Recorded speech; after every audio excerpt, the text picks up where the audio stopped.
John is trying to say, boy, what's so important is that you master the text in its biblical context. And but of course, there's other things to do. And you say, well, partly because of your own background, I said, boy, understanding the historical context, the linguistic context, is really important.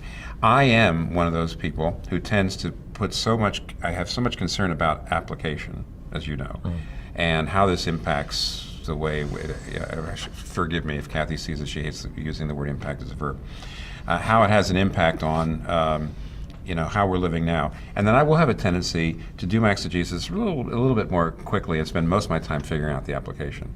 What I need to always do is, I'm good at it, but I need a piper to sometimes remind me I should be spending more time thinking about the text in its biblical context. Or a Carson, any scholar, saying, look, you've jumped to application too quickly. You really haven't understood the text.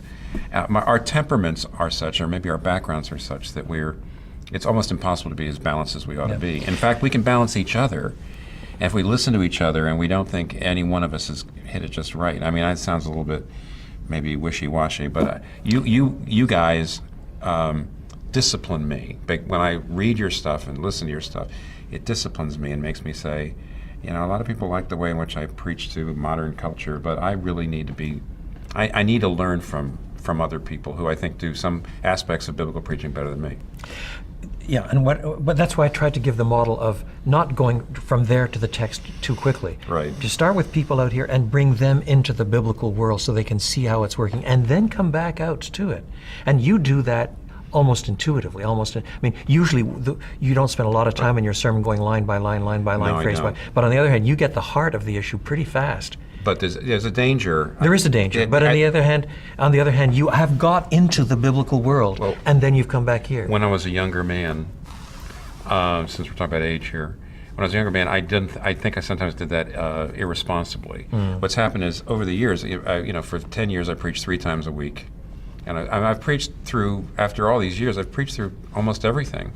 And over the years, you finally cumulatively start to figure out what all these texts really do mean. In the early days, I was too quick to try to find the psychological or cultural application. And as time goes on, I'm now a better exegete, but I don't think I started that way. Let me wrap it up like this, because I think this question is over. We started with the book here. Would you say that, I'll say what I say and see if you say amen, the legacy I want to leave with the guys studying at our little school now is not merely, or maybe even mainly, Piper's uniquenesses, like God-centeredness or Christian hedonism or whatever. It's utter devotion to the particularities of all of the Bible. If these guys would go forward with that, then I don't feel like I need to hang around to make sure they get everything get right. Get my thing right. Because then there is potential for being, I was going to say self-correcting, but that's not quite the right word. It's self-corrected under the authority of the word correcting them.